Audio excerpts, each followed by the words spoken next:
실화입니다. 러시아의 문호 도스토예프스키가 28살 때 내란 음모죄로 사형 언도를 받았습니다. 청춘을 꽃피우지도 못했는데 젊은 나이에 인생을 마감한다 생각하니 너무 슬펐습니다. 그리고 억울했습니다. 그리고 분노가 채올랐습니다. 영하 50도가 넘는 극한 추위, 폭설 중에 형장에 끌려와서 사형대에 묶였습니다. 사형 집행 시간이 이제 5분 남았습니다. 이 5분 어떻게 쓸까? 28년을 살았지만 5분이 그렇게 천금같이 귀한 줄은 처음 깨닫게 되었습니다. 이 남은 5분을 어디에 쓸까 생각하다가 2분은 동료 사형수들에게 인사를 나누고 그리고 보내야 되겠다. 그리고 남은 2분은 지난 28년 동안 내가 어떠한 인생의 철학을 가지고 어떤 향방을 설정하고 어떤 삶을 살았는가 한번 자신을 회고해 봐야 되겠다. 그리고 남은 1분은 하나님이 허락한 이 자연 세상을 한번 둘러보고 하늘도 보고 땅도 보고 이 새들도 보고 그리고 나무도 보고 이 시냇물도 봐야 되겠다. 그렇게 쓰기로 결단했어요. 그런데 시간이 너무 빨리 흘러가는 것이에요. 군인들이 탄환을 장전하는 소리가 들끄덕 났습니다. 아, 끝났구나. 그리고 모든 것을 포기하고 눈을 감았는데 갑자기 형장 그 분위기가 이상하게 소란이 일기 시작했습니다. 흰 수건을 들고 있는 군인 한 사람이 황제의 특사요, 특사.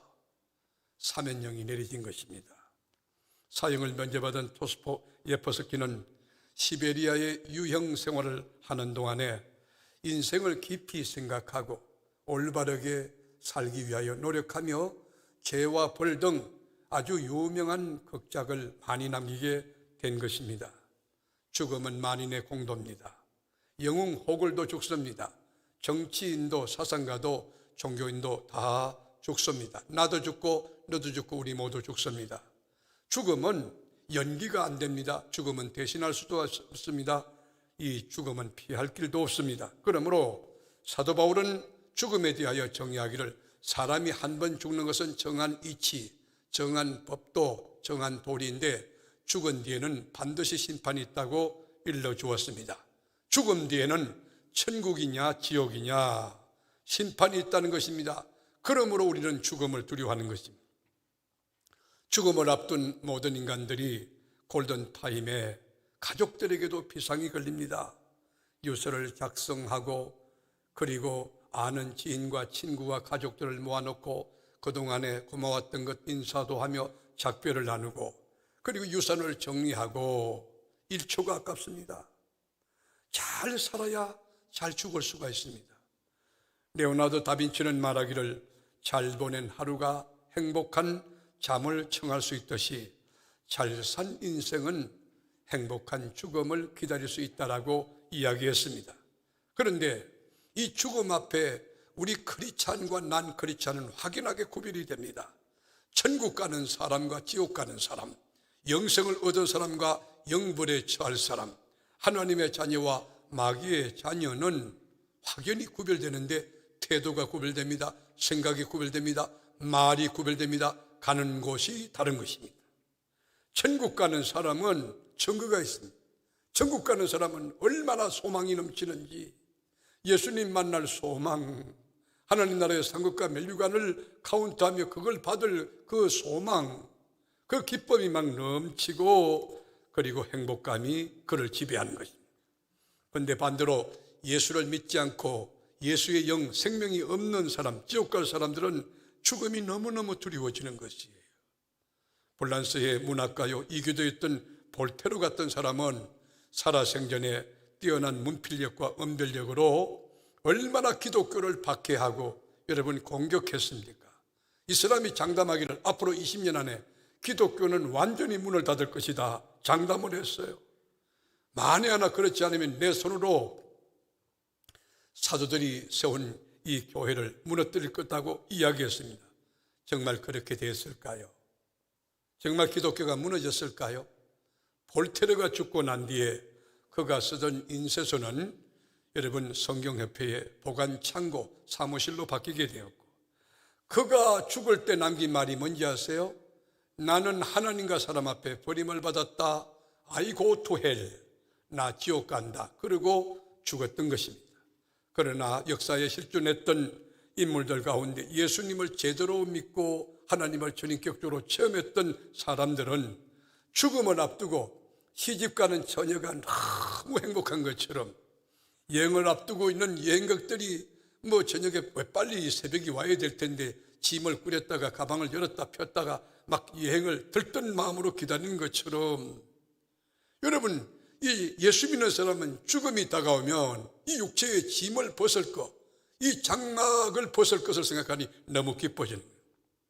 세계적인 작곡가 베토벤은 기머글이었습니다.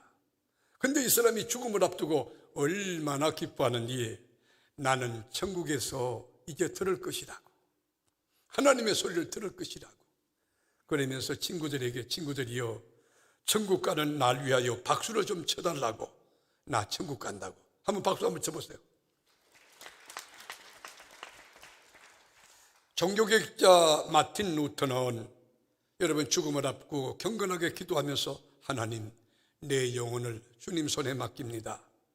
당신은 나를 구원하셨습니다. 오 진리여 하나님이시여. 그렇게 하고 죽었습니다. 철로역정에 저자했던 존 번연은 옥고를 많이 치렀잖아요.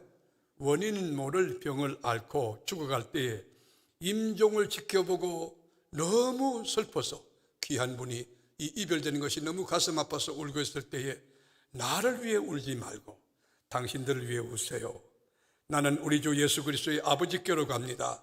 나는 죄인입니다. 그러나 예수 그리스도의 보혈로 이제 나를 깨끗이 용서하고 나를 영접해 주실 것을 믿습니다. 우리 모두 하늘나라에서 만납시다.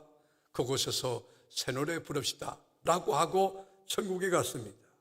오늘 본문도 죽음을 앞둔 우리 주님이 어디서 무엇을 하는가, 그 이야기를 다루고 있는데, 여러분 죽음을 앞둔 우리 주님이 대제사장과 서기관과 바리새인 장로들과 영적인 충돌을 했어요. 영적인 전쟁을 치렀어요. 성전, 청결기사 등 여러분 다양한 논리를 가지고 육에 속한 인간적인 그런 이야기하고 있는 그런 사상에 사로잡힌 이 대제사장과 장로들과 바리새인들에게 우리 주님께서 그게 아니라고 깨우쳐주고, 그러니까 영적인 전쟁을 치렀던 우리 주님 스트레스도 있을 것 같고 가로도 너무 피곤해 쌓였을 것 같아요. 그런 우리 주님이 이제 지금부터 2000년 전 성금요일 오전 9시에 십자가에 달려서 오후 3시에 이 테텔레스타이 다 이루었다 외치시고 이 운명을 하셨는데, 근데 오늘 본문은 그 금요일보다 조금 앞당긴 화요일쯤 일어난 사건이라고 볼 수 있습니다.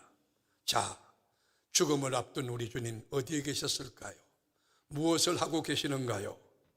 아이러니하게도 성전 안에서 교인들이 헌금하는 모습을 지켜보고 계신 겁니다. 우리 주님은 지금 연복계 앞에, 헌금계 앞에서 헌금하는 모습을 지켜보고 있는 것입니다. 우리 성경 1절과 2절 같이 한번 읽어보실까요? 예수께서 눈을 들어 부자들이 헌금함에 헌금 넣는 것을 보시고, 또 어떤 가난한 과부가 두 냅돈 넣는 것을 보시고. 자, 여기 보시고라고 하는 동사가 2번 나옵니다. 무엇을 보셨습니까? 부자들이 헌금하는 것을 보시고, 또 가난한 과부가 헌금하는 것을 보시고. 우리 주님은 보시고 계신다는 거예요.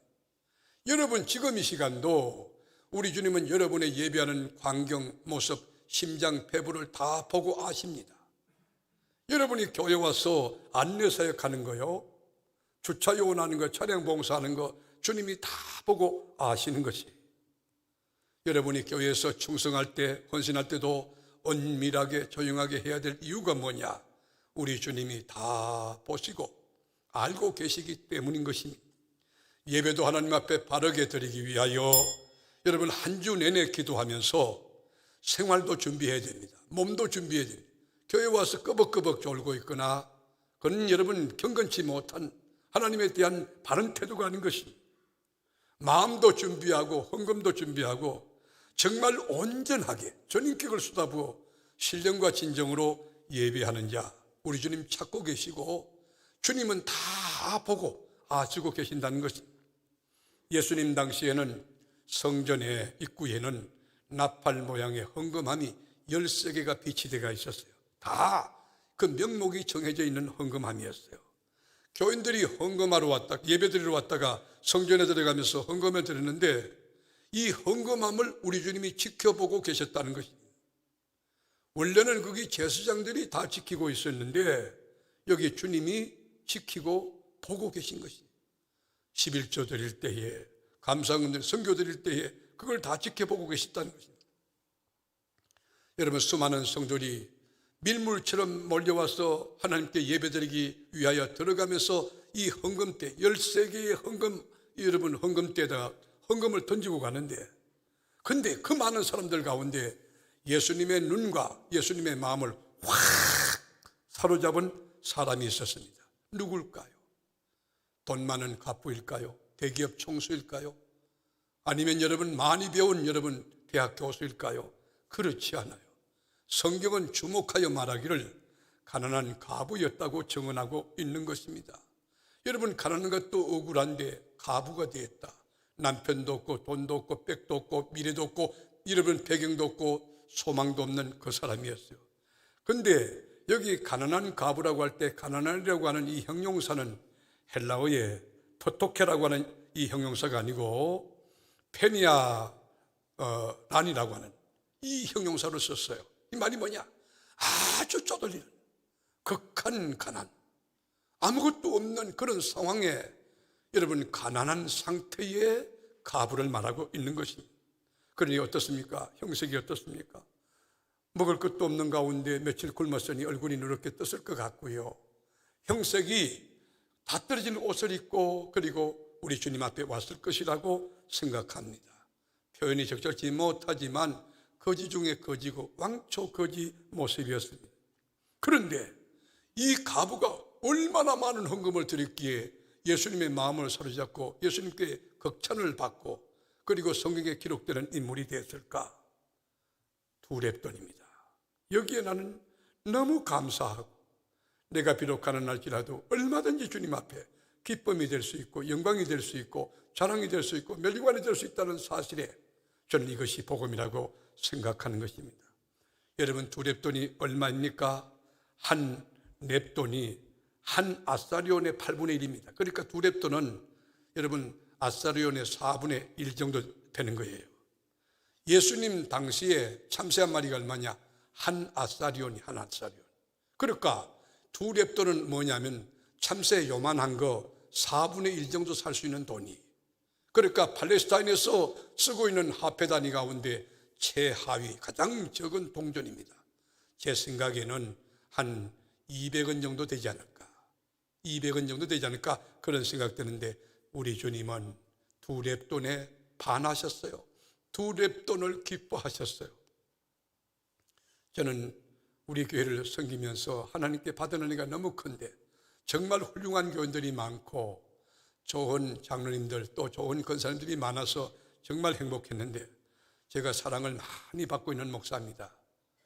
교인들로부터 신뢰와 사랑을 참 많이 받는데 또 선물도 많이 받았어요. 그런데 꼭 굳이 감동적인 거 베스트 원 하나 꼭 꼽으라고 한다면 제가 조금 어려운 이야기지만 부족한 성도님의 사랑받은 이야기를 좀 해야 될 것 같습니다.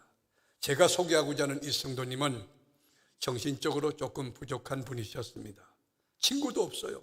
결혼도 못했고 나이가 많고 가족들도 전부 해를 두르고 내놓던.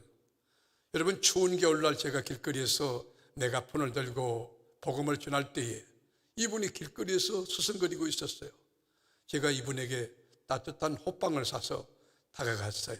그리고 호빵을 주면서 이분이 호빵을 너무 정신없이 잡수는 거예요. 아마 식사를 안 했던 가운데 저를 만난 것으로 기억이 됩니다. 그런데 이분은 하나님 이 말씀을 전하는데 잘 못 알아들어요. 한 3번, 4번 해야만 알아들을 만큼 그렇게 힘이 들어요. 제가 긍휼한 마음이 들어서 예수님 이야기를 했어요. 하나님 나라 이야기했어요. 하나님에 대한 이야기를 했어요. 그리고 저와 같이 점심 식사를 자주 하게 되었어요. 이분이 나를 너무 좋아하는 거예요. 너무 신뢰하고 따르는데 겨울이 왔습니다. 여름이 갔습니다. 여름이 왔습니다. 또 겨울이 왔습니다.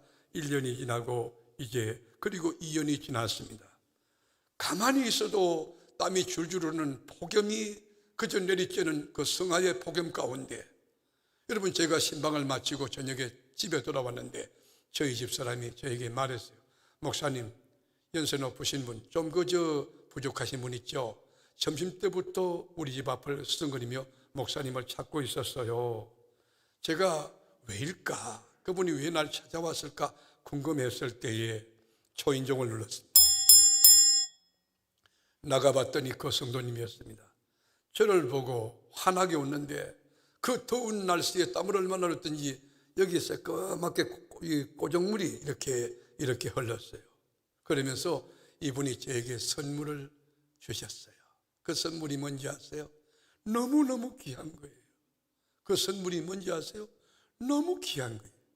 그게 뭐냐 하면 이분이 뒷주머니에서 뽑아가지고 주는 여러분 오이였는데 오이를 얼마나 끌고 다니는지 오이가 다 늙어서 시들시들한 그런 오이가 되었어요.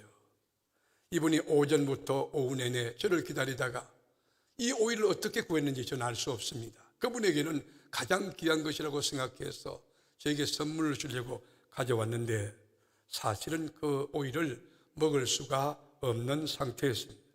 제가 웃으면서 이야기했어요. 저에게 선물 주시려고 오셨어요? 아, 그렇다고 고개를 끄덕입니다. 그리고 그분이 하신 말씀이 저 이사 가요 그러더라고요. 말이 좀 어눌한 분이에요. 저 이사 가요. 언제쯤 가십니까? 내일. 이것이 그분과의 저의 만남은 전부였습니다. 저는 그 오이를 들고 많이 울었습니다. 그 오이는 저에게 너무 귀한 감동이었습니다. 지금도 잊을 길이 없습니다. 그분이 어디 계시는지 모르지만 너무 고마웠습니다. 그분이 갖고 있는 재산 전부였습니다. 최고의 선물이었습니다. 아끼고 잡숫지 않고 갖고 있다가 그걸 저에게 주신 것입니다. 오늘 본문의 주인공 가부의 두 렙돈이 어떤 것일까요? 바로 이 귀한 오이와 같은 선물이 아닐까요? 우리 주님은 두 렙돈을 보시고 기뻐하고 가슴이 뛰어서 극찬하셨습니다. 이 가부가 이 모든 사람보다 더 많이 헌금을 하였도다. 4절 보시겠습니다. 4절. 저들은 그 풍족한 중에서 헌금을 넣었거니와. 이 말이 무슨 말일까요? 유족한 사람은 여러분 자기가 펑펑 쓰고 아이들 컴퓨터 사주고 그리고 애들 뭐 학자금 다 대주고 그리고 남은 돈 찌끄러기 갖다 바쳤는데 그 말이에요. 있는데 드리는 거 누가 못하느냐는 거예요. 없는데 드리는 게 진짜라는 거예요. 없는 시간, 없는 건강 가운데 하나님 앞에 힘을 다하는 것, 그것을 바로 가부의 두 렙돈이 되는 거예요. 저들은 그 풍족한 중에서 헌금을 넣었거니와 이 가부는 그 가난한 중에서 자기가 가지고 있는 생활비 전부를 넣었느니라. 여기 생활비 전부라고 하는 게 원어적으로 보면 갖고 있는 것뿐만 아니고 갖고 있지 않는 것까지 다 틀어서 전부를 드린 영끌 헌금, 영혼을 끌고 모아가지고 드린 헌금, 그런 뜻이에요. 여러분, 생존권 자체를 포기한 헌금이었어요. 내일에 대하여 대책 없이 계산기를 집어던진 헌금이었다는 것이에요. 구차한 중에 드린 헌금, 가난한 중에 드린 헌금, 극심한 가운데 드린 모든 것 다 쏟아붓은 헌금은 우리 주님의 마음의 기쁨이 되고 감동이 되었다고 하는 것입니다. 그래서 우리 주님은 이 모든 사람들보다 가장 많은 헌금을 드렸다고 칭찬해 줍니다. 저는 이 말씀에서 영적인 교훈을 깊이 얻게 됩니다. 헌금의 주인은 하나님이시라는 것입니다.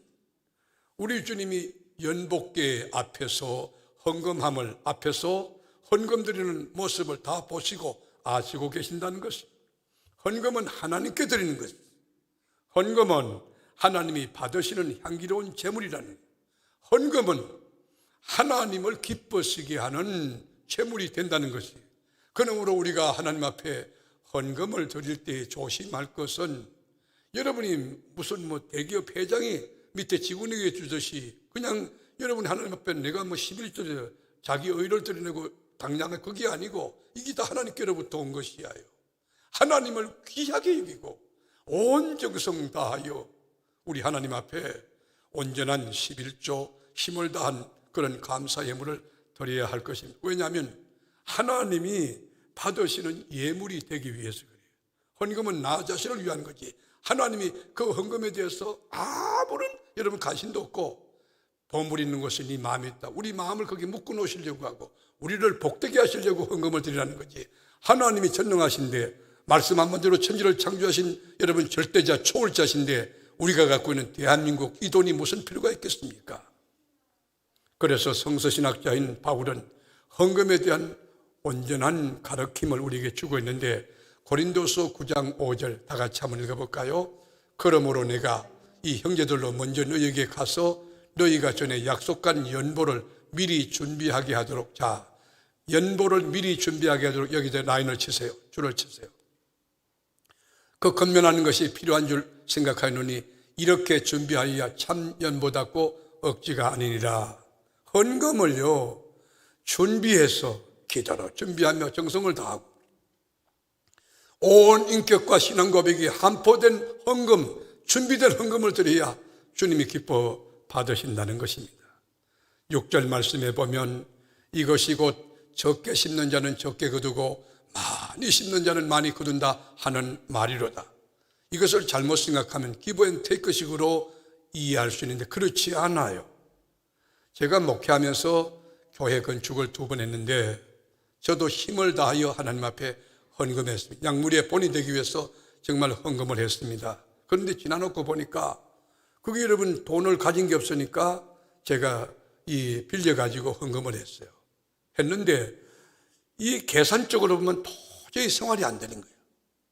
애들을 공부시키는데 지금 지나보니까 대학을 졸업하고 애들이 결혼을 다 하고 또 제가 박사학위까지 하는데 공부하는데 그건 다 들어가고 학자금이 몇 천만 원 많이 났어요.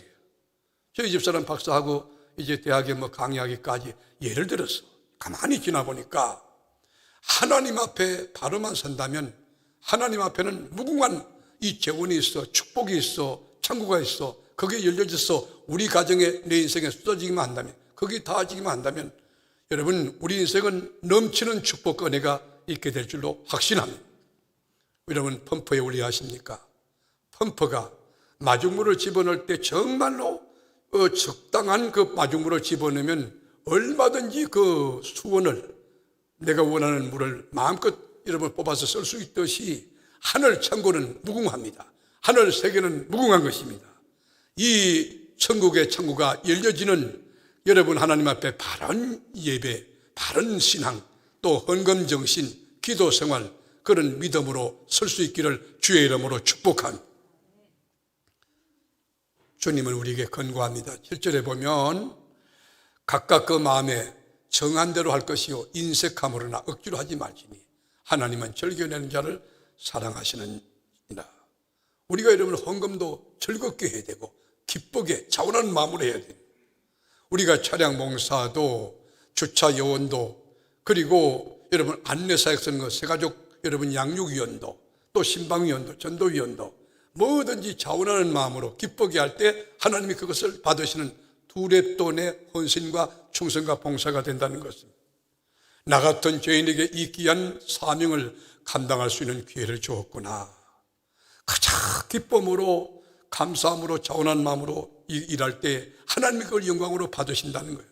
그리고 착하고 충성인 종아, 네가 작은 일에 충성했으니 내가 큰 것을 네게 맡기리라. 주님의 칭찬과 더 큰 은혜와 축복이 넘치게 될 것입니다. 우리 주님의 관심은 수입이 많으냐 적으냐, 그리고 지위가 높으냐 낮으냐, 명예가 있느냐 없느냐, 얼마나 벌었느냐, 얼마나 주님 앞에 바치느냐, 그런 것이 아니고 중심이에요. 중심. 우리 중심이 하나님을 향하여 온전히 최선 온 인격을 다 바쳐 주님 사랑하여 이거 다 드리고도 주님 죄송해요. 주님 앞에 더 헌신 못해서, 더 충성하지 못해서, 더 하나님 말씀에 순종하지 못해서 죄송해요. 충성에 충성을 거듭하고 나는 무익한 종이라 겸한 그 사람, 그것이 바로 두렙돈, 주님이 찾는 바른 헌신이요, 바른 충성이요, 바른 여러분 교회의 봉사가 되는 것입니다. 우리가 여러분 하나님 앞에 헌금을 드릴 때에도 여러분 준비가 중요한데, 여러분 무엇을 준비해야 되느냐, 어떻게 준비해야 되느냐, 언제 준비해야 되느냐. 가장 중요한 것은 우선순위가 나 자신이 하나님 앞에 드려져야 돼. 내 영혼을 온전히 하나님 앞에 드려지고 난 뒤에 거기에 물질을 드리는 거예요. 내 인격을 온전히 하나님 앞에 다 쏟아붓고 난 뒤에 거기다가 하나님 앞에 예물 헌금을 드리는 거예요. 내 건강을 드리고 내 탤런트 드리고 내 지식을 드리고 내 시간을 드리고 여러분 그리고 내 몸을 드리면서 하나님 앞에 그 물질, 여러분 땀 흘려 이 거두어진 산물을 하나님 앞에 드려야 되는 것입니다. 우리가 다음 주일날 추수감사주의를 앞두고 있는데 성경은 추수감사절에 대해서 어떻게 가르치고 있나? 과연 성서에 근거가 있나? 어떤 원리와 방법을 우리에게 제시하나? 우리 출애굽기 23장 14절 보면 너는, 여러분 1인칭에 너는 매년 3번 내게 절기를 지킬지니라. 명령이 명령. 지금 도심권에 살고 있는데 21세기 제4차 산업시대인데, IT 산업시대인데, 우리가 지금 여러분 인공지능 로봇 시대인데 그 농사 짓는 사람처럼 무슨 맥주감사, 추수감사 드리느냐? 그렇지 않아요. 성경의 명령이에요. 1년에 3차씩 이 절기를 지킬지니라. 너는 무교병의 절기를 지키라. 내가 네게 명령한 대로 아비벌의 정한 때에, 정한 때가 뭐예요? 추수감사절 맥주가 정한 때에 이래 동안 무교병을 먹을지니 이는 그달에 네가 애굽에서 나왔음이라. 빈손으로 내 앞에 나오지 말지니라. 추수감사절이라는 것은 하나님이 정한 절기입니다. 그리고 하나님의 명령이고 우리 크리스찬이 지켜야 될 여러분 책무이고 의무이고 축복이 되는 것이에요. 그 추수감사절 앞두고도 정말 기쁜 마음으로 하나님께 영광을 돌려야지, 하나님을 기뻐지게 해야지. 그러면서 여러분 추수감사주의를 놓고 어떻게 했나? 준비하는데 기도로 한 주 내내 준비해요. 기도로 온전히 하나님 영광을 위하여 하나님 어떻게 합당한 예물을 드리고 어떻게 하나님 기뻐하는 그 예배를 드릴 수 있을까요? 한 주 내내 기도하면서 이 인격과 삶 모든 것을 조심하고, 그리고 가족 예배 드린 다음에 저는 가족회의를 열었으면 좋겠어요. 올 한해 하나님 주신 은혜가 얼마나 큰지 한번 다 같이 이야기해 보자고, 하나님이 주신 은혜와 축복을 카운트하는 거예요. 곰곰이 헤아려서 생각해 보는 거예요. 만에 하나 병원에 갔다면 여러분 그 돈은 돈대로 없애지만 여러분 병원에 주사 맞는 거 얼마나 어렵습니까? 저는 병원에 한번 입원을 하고 난 뒤에 받은 교훈이 너무 커요. 여러분 주사 그거 보통 무서운 거 아닙니다. 정말 무서워요. 그런데 여러분 1년 동안 이 건강 문제뿐입니까? 우리가 여러분 교통사고 나지 않은 것도, 심장마비 일어나지 않은 것도, 아이들이 그저 공부를 못해도 집에 꾸역꾸역 들어오는 것도 다 감사한 거 아닙니까? 그걸 어떻게 물질로 우리가 환산할 수 있겠습니까? 그래 놓고는 우리가 어떻게 하면 이번 추수감사 때 하나님께 영광을 돌리지? 우리 가정은 최고 하나님께 영광 돌리는 가정이 되자고 하이 목표를 정해놓고, 거룩한 목표를 정해놓고 가족끼리 전부 논의를 하는 거예요. 그리고는 한번 감사의 기도 제목을 써봐가지고 전부 그걸 나누는데 가정이 여러분 하나님의 감사로 넘치게 될 거예요. 그게 천국 아닙니까? 그게 가정 천국 아니냐고. 그리고 추수감사 헌금 봉투에다가 감사 제목을 이렇게 써놓고 헌금을 드릴 때도 아이들요, 너 어떻게 하나님께 드리나 간금해야 돼. 우리가 세상 떠나면 신앙을 지도받기가 어려워요. 바르게 가르쳐요. 하나님 앞에 드리는 것은 네가 힘을 다한다. 우리가 추수감사 같은 건 일반 감사가 아니고 적어도 11주 이상 하나님께 드리는 그 중한 마음으로 묵직한 헌금을 드리는 것이 추수감사 가르쳐야 돼요. 그래서 여러분 헌금함에다가 추수감사 봉투에다 감사 제목을 쓰고 헌금을 드릴 때에 너 마음이 기쁘냐? 한번 물어보세요. 기쁘게 드려야 돼요. 즐겁게 드려야 돼요. 헌금을 드리면서 억지로 드린다고 하면 하나님 앞에 불경건의 죄를 짓는 것이 되는 것이고 불신앙의 죄가 그게 오히려 따라. 여러분 아나니아 삽비라 보세요. 헌금 드리고 바쳐놓고 저주받았다고요. 여러분 마음에 기쁨이 없으면 하나님께 드리면 하나님 그런 분 아니에요. 하나님 여러분의 돈이 필요 없어요. 하나님은 전능하신 분이에요. 여러분 기쁨으로 봉사하고 기쁨으로 헌사하고 기쁨으로 사역할 수 있는 지혜로운 여러분 되기를 축복합니다. 헌금을 드릴 때도 기쁨으로, 이게 하나님이 주신 건데 하나님 고마워요, 감사해요. 그럴 때 여러분, 하나님이 얼마나 기뻐하고 영광을 취하시겠어요. 여러분을 기쁘게 하는 자식들 한번 키워보세요. 저는 지금 손자가 지금 지금 2달 전에 있는데, 제가요 그 아이가 어떻게 생겼느냐 궁금해서 기다리거든요. 그 아이가 기쁨을 줘서 태어나면 제가 빵을 사주려고 그래. 빵을. 할아버지를 기쁘시게 했기 때문에. 이 말이 무슨 말이냐, 하나님을 기쁘시게 하면 하나님 안에 없는 게 뭐 있겠어요. 하나님을 기쁘시게 하기 원하시는 분들만 양손 높이 들고 아멘 해보세요. 하나님을 정말 최고로 기쁘시게 하는 이번 추수감사주일날 주인공이 되기 원하면 양손 들고 아멘 해보세요. 하나님을 귀하게 여기세요. 하나님 정말 귀한 분이에요. 나의 모든 것이 되시는 하나님, 내 목숨보다 귀하신 하나님, 하나님 믿고 내가 있기 때문에 하나님은 나의 모든 것에 이 뿌리고, 그리고 나의 모든 것의 전부가 되는 그 하나님.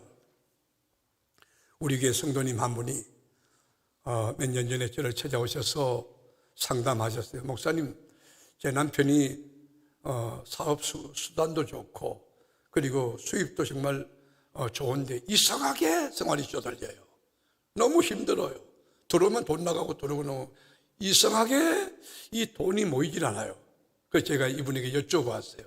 성도님, 하나님께 온전한 11조 드리고 있습니까? 이분이 하는 말이, 아니요 목사님, 저 생활의 11조 드려요. 생활의 11조가 뭐죠? 생활의 11조가 어디 있어요? 아, 목사님, 제가 그 방송에 들었더니만 목사님이 생활의 11조 얘기하더라고요. 그건 잘못 가르친 거예요. 그 성서에서 잘못 이탈된 거예요. 그 목사님 잘못된 거예요. 온전한 11조 드리세요. 온전한. 그러고 난 뒤에 제가 지났는데 작년도인가 언제 찾아오셔서, 목사님 놀라운 기적이 있어요. 뭐예요? 제가 목사님하고 상담했잖아요.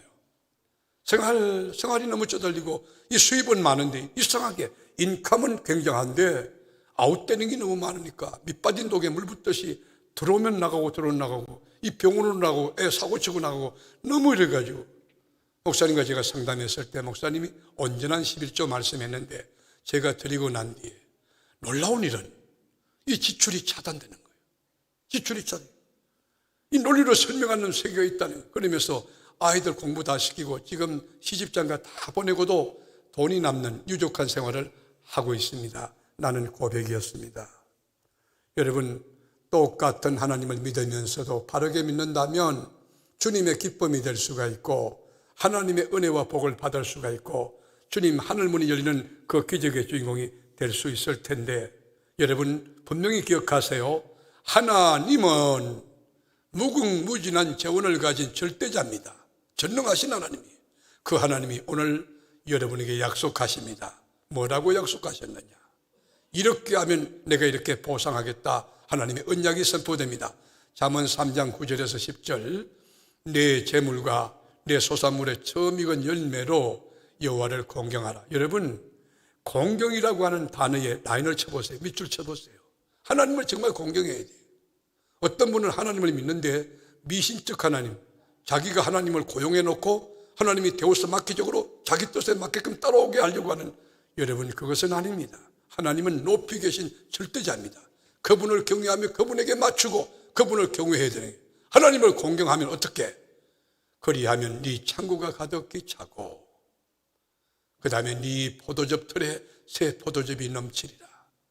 사랑하는 교우 여러분, 지금 햇살밥이 나온 줄로 알고 있는데 아직도 옛날 거 자꾸 먹고 있는 분도 계실 테죠. 그것도 다 좋은 일이지만 하나님은 약속하기를 창고가 차고 넘치고 여러분 포도즙에 새 포도즙이 계속 새로운 것이